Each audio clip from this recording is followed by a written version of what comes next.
इतने सारे जन्म मेरे इससे ही निकल गए, इसके बाद में मेरा या अब जन्म मिला है हिमालय राज के घर में, मैं पार्वती बनकर जन्मी।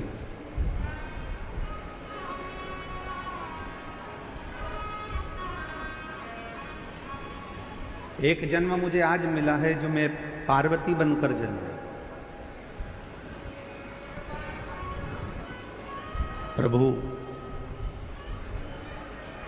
अब मैं ये चाहती हूं कि आगे के कोई जन्म मुझे ना मिले और ये जन्म मेरा आखिरी हो और ये जन्म मेरा आपके साथ में रहे।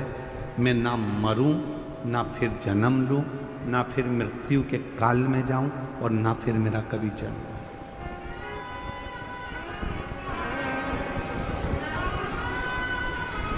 जन्म और मरण के प्रपंच से मैं छूट जाऊं।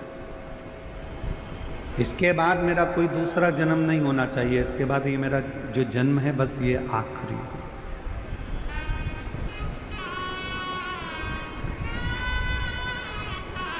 शिवजी ने कहा, पार्वती,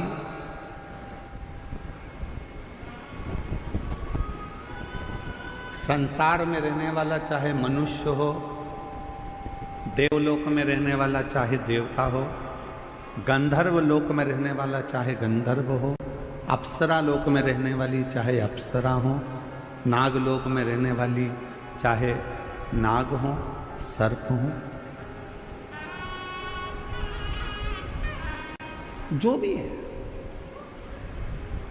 यदि वो एक बार मेरा भजन कर लेते हैं और मेरा यदि उन्होंने स्मरण कर लिया, उनके मुख से नमः शिवाय, ओम नमः शिवाय निकल गया, उनके मुख से श्री शिवाय नमस्तुभ्यम निकल गया, यदि उन्होंने एक लोटा जल मुझे समर्पित कर दिया, तो शिवजी कहते हैं, पार्वती तुम क्या, देवता हो, गंधर्व हो, अप्सरा हो, सर्प हो, कोई भी हो, चाहे वो मनुष्य हो, शिवजी कहते हैं फिर उनका दूसरा जन्म नहीं होता, वो मेरे हो जाते हैं और सारे जन्म और मरण के प्रपंच से छूट जाते हैं।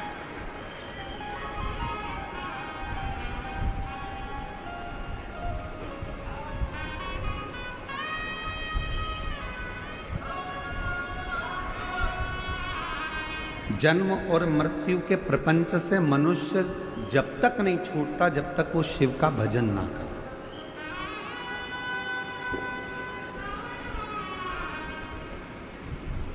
कल हमने कथा में कहा था, विट्ठल विट्ठल भजोगे चले आएंगे त्रिपुरारी।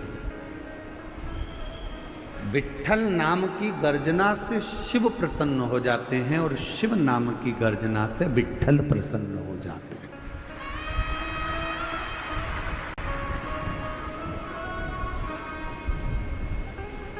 कोई राम जी को भजने वाला है, कोई कृष्ण जी को भजने वाला है, कोई दत्त को भजने वाला है, कोई भगवान को भजने वाला है, 33 कोटि देवताओं का कोई भजन करने वाला है। और अगर वो शंकर ko नहीं भजता, शिव का भजन नहीं करता, शिव को नहीं मानता, तो उस पर कभी कोई देवता कृपा नहीं करता। आप देवी की आराधना करते हो, करो, पर आपको शिव को मानना पड़ेगा। आप राम जी की आराधना करते हो तो आपको शिव को मानना पड़ेगा। आप दत्त की आराधना करते हो तो आपको शिव को मानना पड़ेगा।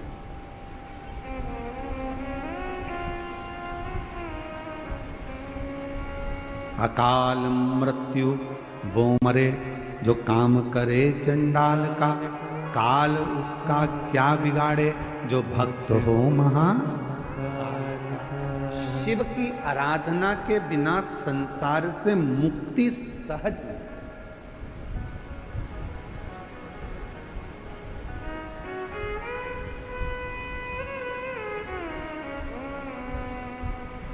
भगवान शंकर की आराधना के बिना आप मुक्त नहीं हो सकते।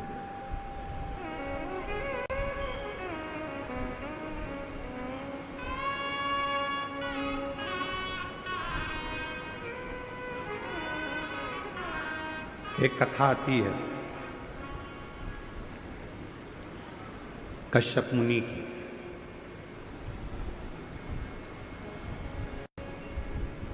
असुरों ने, राक्षसों ने पूरे देवताओं के लोक को अपना बना लिया।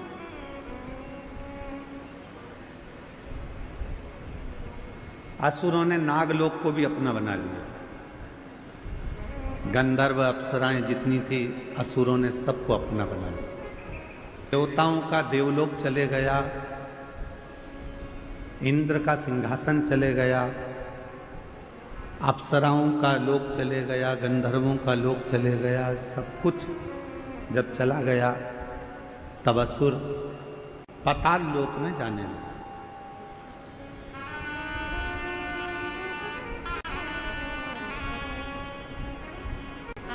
जितना नागलोक था उस पर भी असुरों ने अपना कब्जा कर लिया, अपना पद जमाया।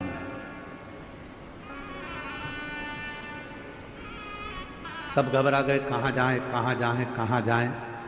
तब शेषनाग भगवान, जो शेषनाग जी देखे आपने, भगवान विष्णु जी जिनके ऊपर शयन करते हैं, शेषनाग। शेषनाग भगवान की धर्म पत्नी, कल आपको बताया था, वासुकी नाग की धर्म पत्नी सतशीर्षा। क्या नाम बताया था? जम के बोलो जरा। सतशीर्षा। जब गर्भाशय में या रजो धर्म के समय पर कोई तकलीफ होती है तब सतशीर्षा माता का स्मरण किया जाता है। सतशीर्षा ये वासुकी नाग की धर्म पत्नी। शिव जी के गले में जो नाग पड़ा होता है, सर्प रहता है, उनकी धर्म पत्नी का नाम है शतशीर्ष। अब दूसरा प्रसंग आया है जब असुरों ने देवताओं का भी सिंहासन छीन लिया, अप्सराओं का भी राज्य चले गया और गंधर्वों का भी चले गया। सब जगह से जब लोग अपना राज्य चले गया तब असुर पाताल लोक में गए, और पाताल लोक में जब गए तो नागों के लोक पर भी उन्होंने कब्जा कर लिया।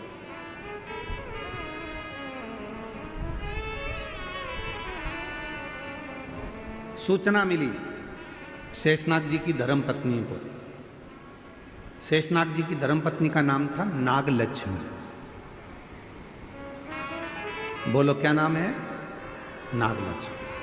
अब कोई आपसे पूछे तो आप उत्तर दे सकते हो कि वासुकी नाग की धर्मपत्नी का नाम है सतशीर्षा और शेषनाग की धर्मपत्नी का नाम है नागलक्ष्मी।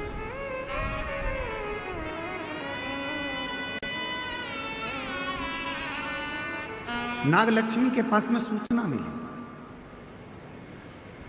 और माता नागलक्ष्मी के पास में जब सूचना मिली कि देवताओं का सिंहासन चले गया, गंधर्वों का चले गया, अप्सराओं का चले गया, नागलोक चले गया, असुरों ने चारों तरफ हाहाकार मचाकर सब दूर कब्जा कर कर रख लिया, तब माता नागलक्ष्मी के पास में सूचना गई। तो माता नागलक्ष्मी शिव की परम उपासक,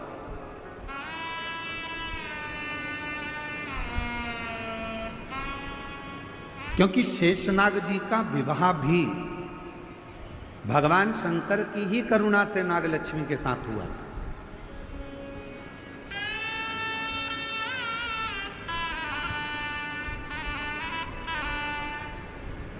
नागलक्ष्मी के पास में जब बात गई तो नागलक्ष्मी ने विचार किया कि ये ऐसा प्रसंग है तो चिंता मत करो,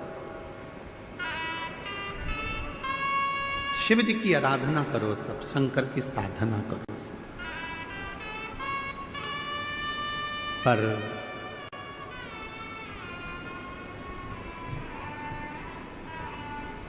देवता बैठ गए साधना करने के लिए, गंधर्व बैठ गए साधना करने के लिए, अप्सराएं बैठ गई साधना करने के लिए, नाग बैठ गए साधना करने के लिए। परशु महापुराण की कथा कहती है, मेरे भोले बाबा जितना तप से प्रसन्न नहीं होते, मेरे भोले बाबा जितना साधना से प्रसन्न नहीं होते, मेरे भोले बाबा जितना किसी नियम से प्रसन्न नहीं होते, मेरे भोले बाबा जितने किसी अनुष्ठान से प्रसन्न नहीं होते, उतने मेरे भोले बाबा एक लोटा जल से प्रसन्न हो जाते हैं, शिव नाम लेने से प्रसन्न हो जाते हैं। मन की निर्मलता से, भोले मन से पवित्र मन से, हृदय से, कोमल मन से, जो भोले मन से शिव को पुकार लेता है, मेरे भोले बाबा उसमें प्रसन्न हो जाता है।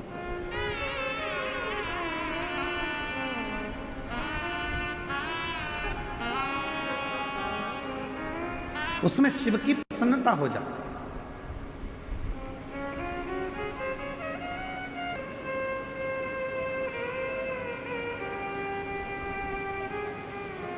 यदि कोई भगवान शंकर की कथा में डूबा हुआ है, भगवान शंकर की साधना में डूबा हुआ है, भगवान शंकर की भक्ति में डूबा हुआ है,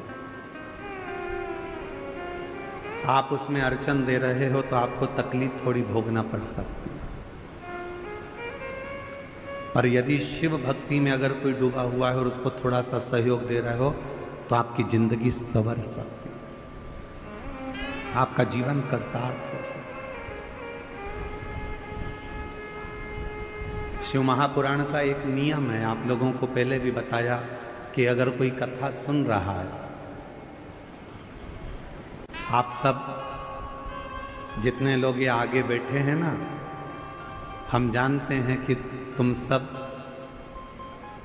और जितने इन पंडालों में बैठे हैं, कई तो पूरी रात से इंतजार कर रहे होंगे और कई 2 बजे रात को नहाकर स्नान कर 3 बजे 4 बजे घर से निकले होंगे, तब जाकर ये कथा के पंडाल में आगे जाके बैठे।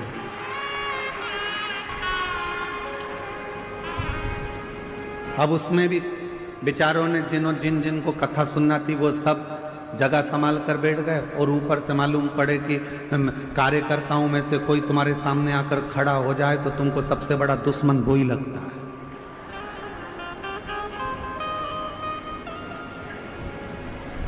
ढाई घंटे की कथा है और उसमें भी तुम मेरे सामने आकर खड़े हो गए, मैं तुम्हारे पांव पड़ती हूं, तुम हट जाओ या बैठ जाओ। तो अच्छा, अभी हमारे डॉक्टर सुजय विखे पाटिल जी कह रहे थे माइक पे, इशारे में कह रहे थे, देखो उनकी समझ देखिएगा। मैं डॉक्टर सुजय विखे पाटिल जी को इसके लिए मैं बहुत बहुत धन्यवाद दूं। उनकी समझ देखिएगा कि उन्होंने माइक पे है, बीच में बहुत लोग खड़े थे, साइड में खड़े थे, तो सबको इशारा कर कर कहा नीचे बैठ जा, नीचे बैठ जा, नीचे बैठ जा। मैं डॉक्टर सुजय विखे पाटिल जी को इसके लिए धन्यवाद दूंगा कि कार्यकर्ताओं पर आपका कमांड और कार्यकर्ताओं को मार्गदर्शन देना कि नीचे बैठ जाओ, कम से कम पीछे वालों को देखने में, पीछे वालों को सुनने में, पीछे वालों को समझने में दिक्कत नहीं।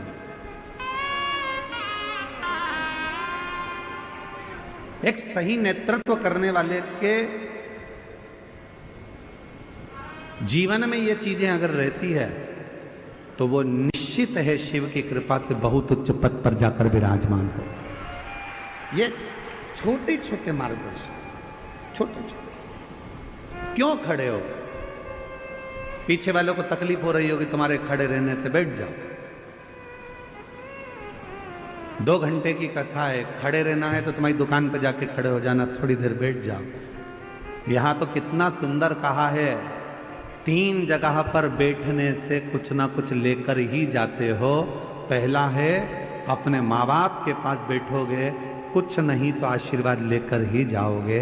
दूसरे नंबर पर परमात्मा के पास में या शिव की कथा में अगर कहीं बैठ गए तो कुछ ना कुछ लेकर ही जाओगे। और तीसरा, सतगुरु की शरणागति में गुरु के चरणों में जाकर बैठ गए तो कुछ नहीं तो ज्ञान या आशीर्वाद तो लेकर जाओगे ही, कुछ तो प्राप्त, कुछ तो मिले।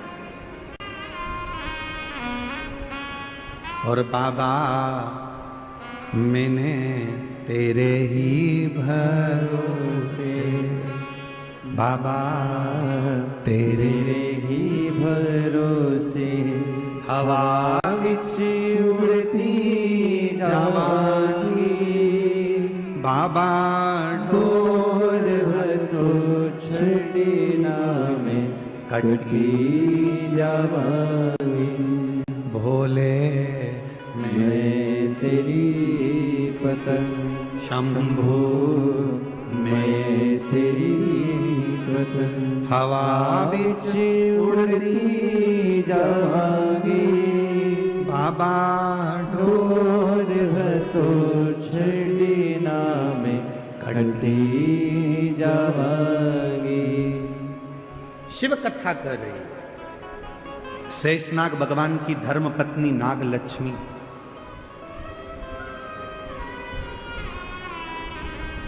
सबके हित का सोच रहे। लक्ष्मी किसको कहा जाता है?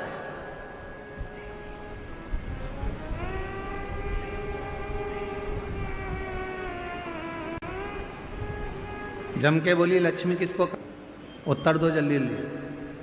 लक्ष्मी किनको कहा जाता है? भगवान नारायण जी की धर्मपत्नी को।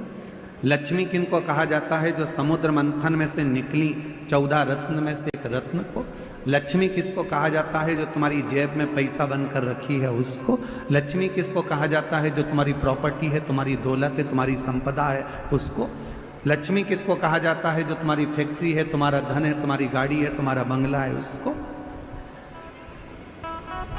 लक्ष्मी किसको कहते हैं? तो कहा संसार के जितने घर हैं और उस घर में जो स्त्रियां रहती हैं और जो नारी सबके भले की सोचे वही घर की लक्ष्मी है।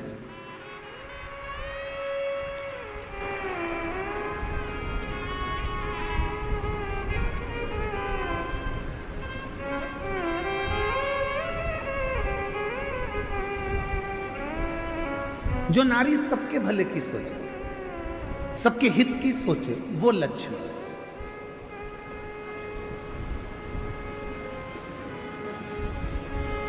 हम कल का प्रसंग सुनाते हैं आपको। कल हमारा नियम रहता है कि 5 दिन की कथा में 2 दिन हम सबसे मिलते हैं। तो शाम के समय हम पाटिल जी के पुराने वाले घर पर जहां हम रुके हुए हैं, उस भवन में हम रुके हुए हैं।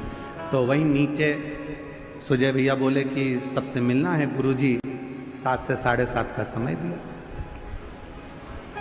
अब मिलने वाले लाइन से आते रहे, पर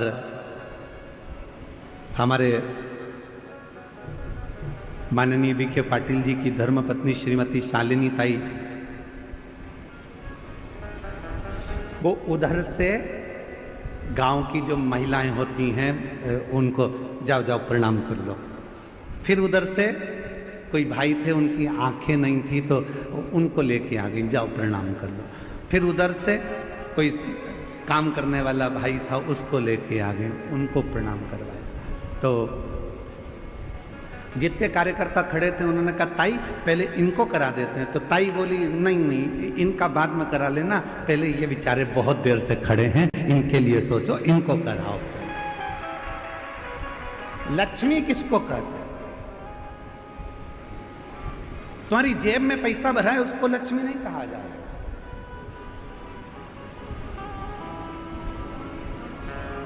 लक्ष्मी का सबसे बड़ा उद्देश्य घर में जितनी नारियां हो, जिसके घर में जो स्त्री हो, और वो स्त्री यदि वो नारी सबके हित का सोचे तो समझ लेना वो घर की लक्ष्मी है, जो सबके लिए सोचे, सबके लिए।